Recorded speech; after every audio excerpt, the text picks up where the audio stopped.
Hopefully you're all having a great day. Remember to like, share, and subscribe if you enjoyed the video.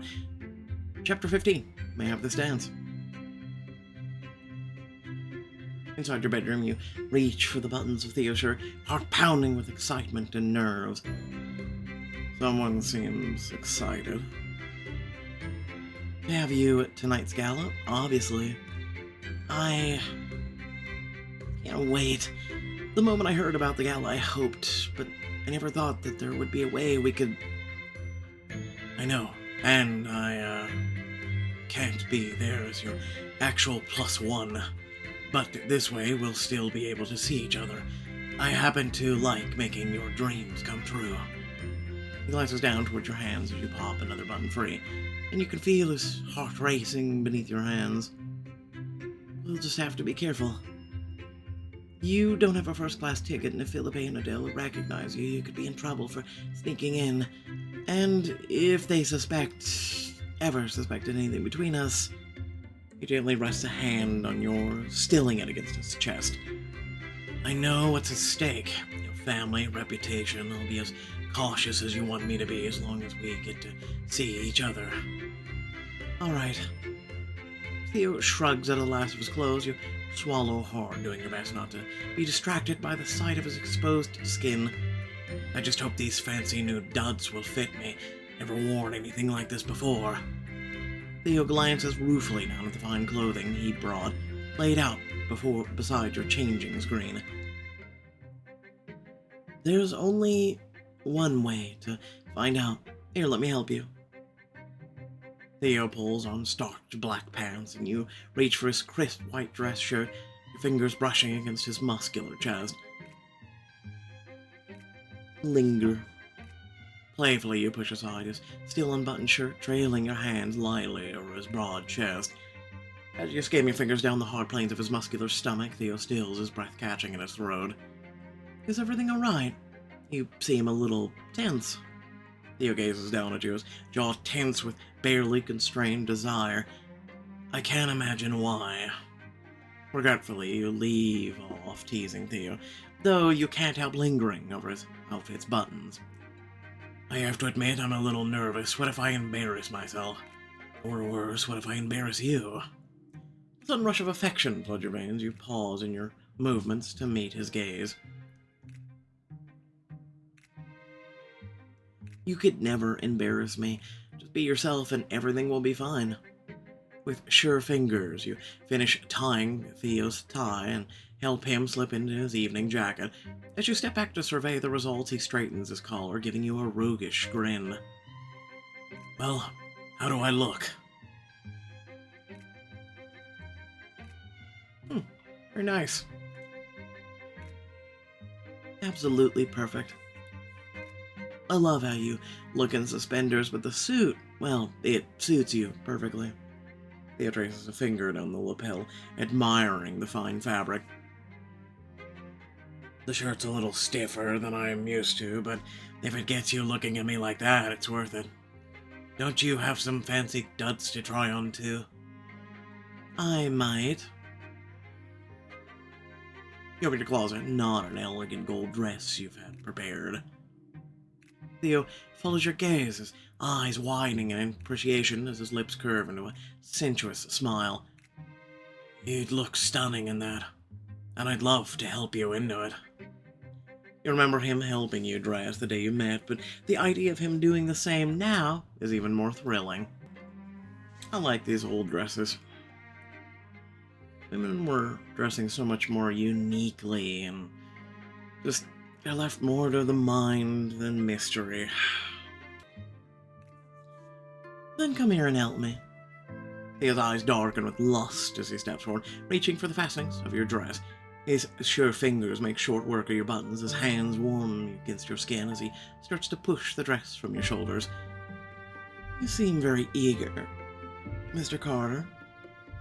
Well, I like the look of that dress. As your dress falls in a puddle to the floor, his gaze grows even more heated at the sight of your naked body. And I enjoy the look of you like this even more. With trembling fingers, you reach for your new gown, stepping in a luxurious material. Turn around. He helps you slide the fabric over your hips, his warm fingers gliding smoothly over your bare skin as he does. Lean into his embrace. Arching beneath his touch, you lean back, pushing yourself against his solid warmth, his hands briefly still against your waist. You feel... this feels good. You can feel his chest rise and fall against you, his hips pressed against you from behind as he takes a deep breath, steadying himself. I know. It's a shame we're almost finished. As he pulls the dress over your shoulders, he leans forward, whispering in your ear. Does this remind you of anything? Closing your eyes, you remember the first time Theo saw you undressed, the day you met, and the first time you felt his strong hands on your skin, lighting you up with desire. Of course, I remember. You changed my entire life that day. Meeting you is the best thing that ever happened to me, even if it was by accident. Theo drops a soft kiss on the nape of your neck. Despite the heat of his mouth, you can't help shivering. I can't believe it was an accident. Meeting you feels like fate. You gaze hungrily at one another, the air between you crackling with electric heat. With obvious effort, Theo reaches for the buttons of your dress, forcing himself to finish the task at hand. It's so much like the first day or first time he helped you dress, and yet with everything you've shared since then, it's so much more. I remember that day like it was yesterday. But this time, as he slips the final button into place, he is able to cross a line neither of you dared to back then. He spins you around, capturing your mouth in a reckless kiss. Oh, Theo. For a long moment, you cling to each other, tossing caution to the wind as you revel in each other's embrace. Violet. He kisses you slowly, knowingly, acutely aware of just how to make you gasp with each press of his lips to yours. By the time you pull away, you feel dizzy with emotion. I suppose now that we're both dressed, we shouldn't stay here all night. Probably not. I'd hate to miss this gala. You lead him out into the sitting room and fuss with the fabric along his shoulders a little, steeling yourself for what's to come. As excited as I am to have you there, we ought to plan for Adele and Philippe. They'll recognize you if you get too close. Won't they wonder what you're doing at the gala? Theo gives you an easy shrug. I'll say that I got an invite. That'd give me just as much right to be there as anyone else, even if they do recognize me. I worry that Adele will still be suspicious. Now that Philippe has made his intentions clear, she's watching me like a hawk. She's bound to notice if I spend too much time with you. Then we'll spend our time carefully. Theo offers you a reassuring smile. We'll be okay, Violet. They just can't see us being too affectionate. And that's not exactly new, is it? He squeezes his hand, feeling a little better. No, sadly not. But how will you get into the ball? You don't actually have an invitation or a first-class ticket. He rubs the back of his neck. To be honest, I was planning to wing it. Wing it? How so? I could pretend I'm some fancy nobleman. No one would ever question Sir Spencerton's integrity. As amusing as that sounds, I'd say it'd make things easier if you actually had a proper cover story to get into the door. Something to keep any other guest from suspecting you, that you don't belong there. I don't want to raise any eyebrows, so I'm open to ideas. I'm sure we could come up with something delightful together. You begin to pace, smiling as inspiration strikes. Theo watches you with a fond smile. Oh, I have plenty of ideas, but let's start with the basics. First, you should use a different name to get in the door. The attendants might recognize Theo Carter from the crew manifest. A different name like Eddie? I was thinking more of a full-on synonym. You know, something wealthy sounding. Theo... Caruthers? Caruthers. Alright, sure, whatever. Theo Caruthers, I can work with that. And then we need a backstory for you, Mr. Caruthers.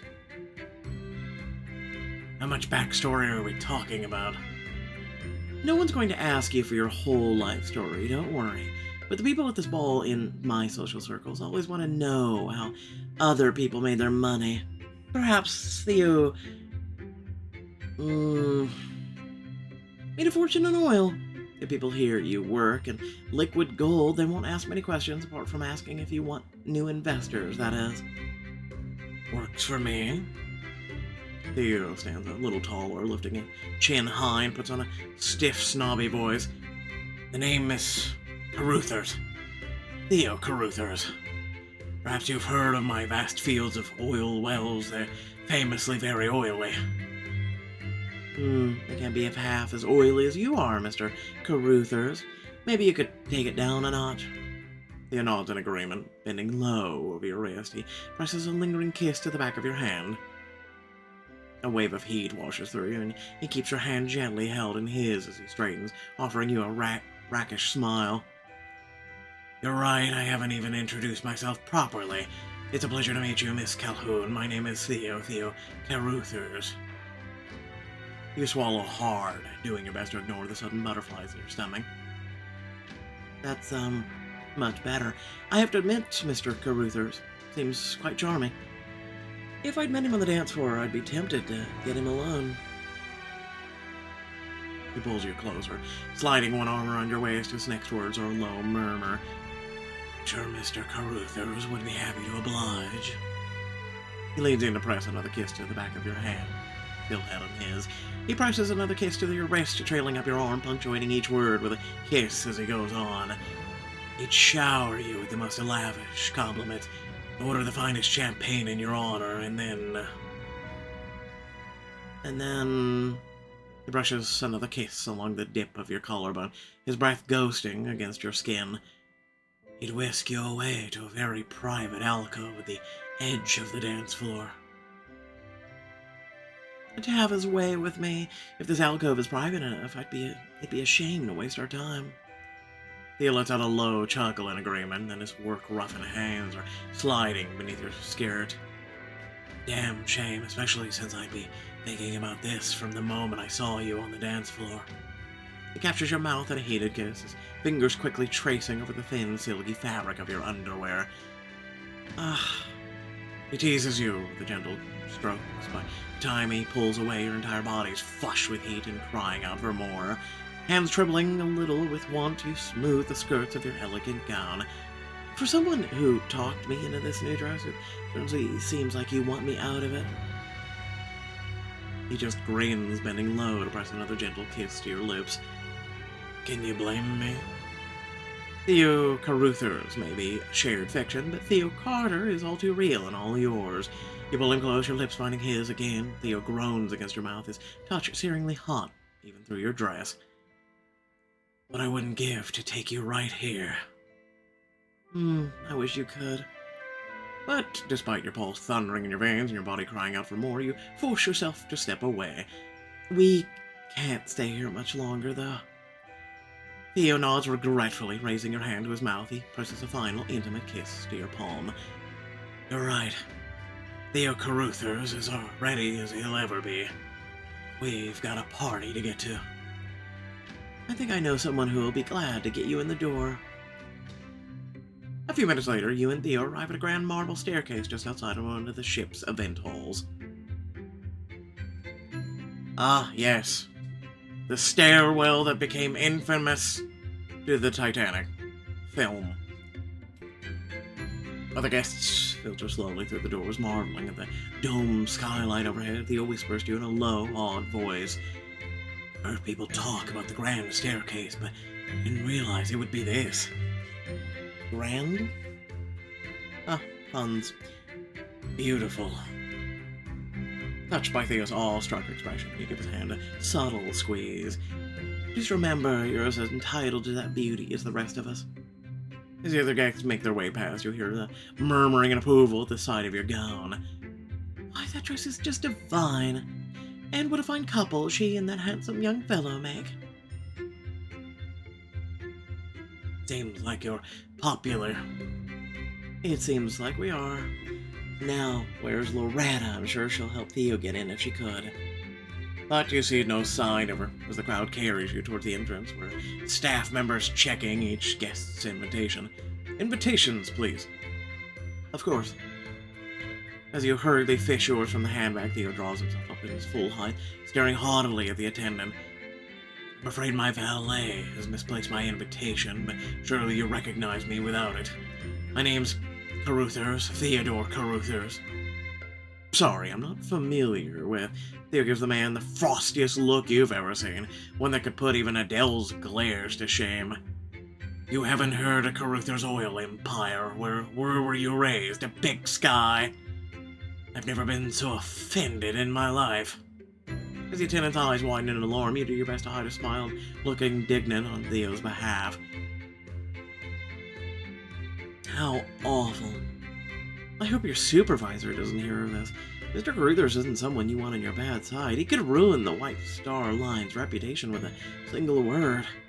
The attendant flushes nervously, stepping aside as he ushers you into the ballroom. Oh, you're Mr. Caruthers. Of course. I'm sorry for any offense. Please, step right in and do enjoy your evening. Of course I will. As you step towards the doors, Theo chuckles and whispers to you. We should sneak that poor guy a tip if we can. Nearly gave him a heart attack. I'll handle it. Loretta suddenly appears at your side, beaming at the sight of you and Theo. I heard the little performance. Well done, Mr. Carter. Or should I say, Mr. Caruthers? What else would I possibly go by? You step into the lavish hall, every inch filled with the gleaming marble and polished mahogany. A magnificent chandelier glitters overhead, casting an opulent glow over Theo's awestruck expression. What do you think? It's unbelievable. Right now, standing in this place, I feel like anything is possible. Then I suggest you both make the most of it, while remembering that you're both first-class passengers. As Loretta turns away to chat with an acquaintance, Theo confidently grabs a couple of champagne flutes from a passing waiter. Handing you one, he takes a delicate sip of the bubbly drink, mimicking the bored tones of the nearby passengers. Not too shabby, I suppose, for house champagne. Another guest laughs and lifts a glass in agreement. Just so, my good man, quite right. You're a natural, Mr. Caruthers. You don't dare to slip an arm through Theo's, but you can let yourself stroll beside him, almost close enough to feel his warmth. Now that we've made it inside, let's enjoy ourselves until my sister or Philippa make an appearance. I'm already enjoying myself. I'm here with you. Good. You're much better company than, well, Terry is a good friend, of course. You catch a glimpse of Terry across the room, who waves subtly in your direction. Looking sharp, the both of you. And you're much better company than him. Count Grigori glides past you both, with a woman on each arm. Yes, your estate sounds fascinating. Oh, I shall take you to Everett sometime. Do not fret to smile, ladies. After all, you're with Count Grigori. For a moment, the Count pauses, turning at you with a curious look. Young madam, you look oddly familiar. Really? I'm here with the illustrious Count Caruthers, so I can't see why our paths have crossed. You take a step closer to Theo, straightens his back, doing his best to look haughty and dignified. I get the feeling we move in different circles. We're not meant to be. Theo and you share a grin as the Count bustles away. Well, he's not much competition. How do I compare to those two? Spot a few other familiar faces across the room. Champagne's always been too bubbly for my taste. Yes, but they're expensive bubbles, Colonel. Expensive and delicious, so drink up. You're infinitely more my type. I wish I could be here with you in earnest, instead of... Where is she? Before you can finish the thought, you spot Philippa across the room and your sister beside him. Ah, there my sister is, right this way. I suppose this could last forever. Adele starts making a beeline toward you through the crowd with Philippa in tow. Theo immediately turns away from you, but before he steps into the crowd, he lets his hand brush against yours, whispering softly, Don't worry, I'll stay close. The moment Philippe is out of sight, I'll be right beside you. He's like secret agent man.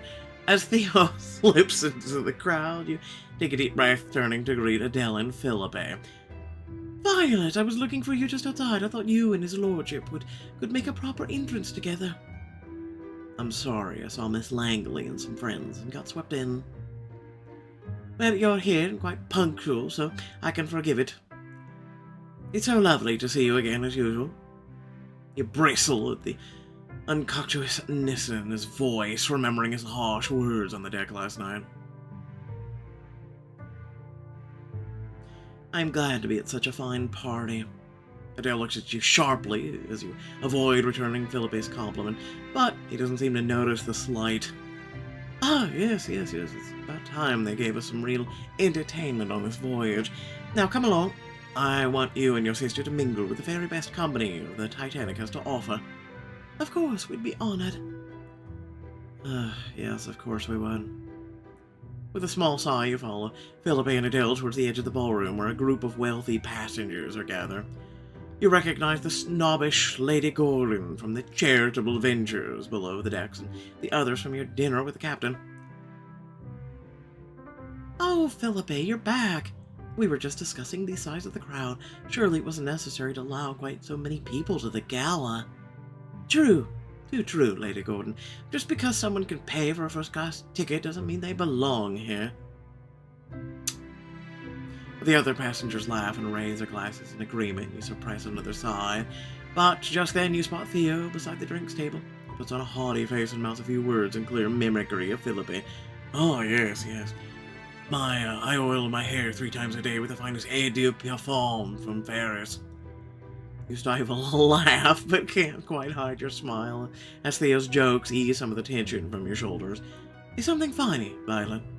He arches an eye at you, and then begins to see what you're smiling at. Time seems to slow as he moves moments away from spotting Theo. I was just agreeing with your comment. It's a laughable how entitled some people can be. I may be new money myself, but at least I have taste. For a moment, Philippe blinks at you and then chuckles. The other guests burst into laughter. Oh, that she does. She has me courting her after all. You exhale in relief as Philippe returns to his conversation. Yes, tell me, Lord Dupont, are the rumors true you have some exciting news to share tonight? Oh, I do hope so. I do adore news. That all depends, lady. Speaking of which, could I steal you away for a moment, Violet? With Adele watching you like a hawk, you know you have no choice but to say yes. But I need to, freshen my drink first. Be back in a moment. Desperate for some space from your pompous suitor, you hurry away from the crowd before Philippe can protest. Luckily, you find Theo at the drinks table. You step up beside him, mixing a drink for cover. His presence helps you calm your racing heart. Hello again. Everything going all right? Oh, it's just hard putting up with Philippe. He wants to speak to me alone. Whatever he has to say, I'm sure it'll be insufferable. So I wanted to see you first. Fortify my spirit. He steps closer to you while still keeping a careful distance. Not quite close enough to touch, and gives you an encouraging smile. I'm happy to help.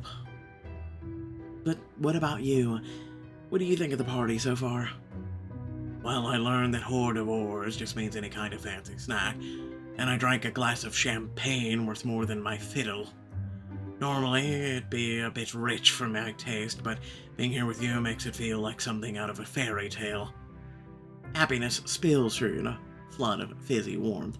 Just being near him makes you feel like you're drunk an entire bottle of champagne. You reach for Theo's hand when his eyes suddenly widen in alarm. We have a problem. Theo steps back, putting space between your bodies as you turn to see Philippe stalking up beside you. Excuse me, but I'm here to speak to me. At first, Philippe's gaze just flickers over Theo's fine clothing, but then he looks up at his face. Wait, aren't you that waiter from the tea party? What on earth is this riffraff doing here?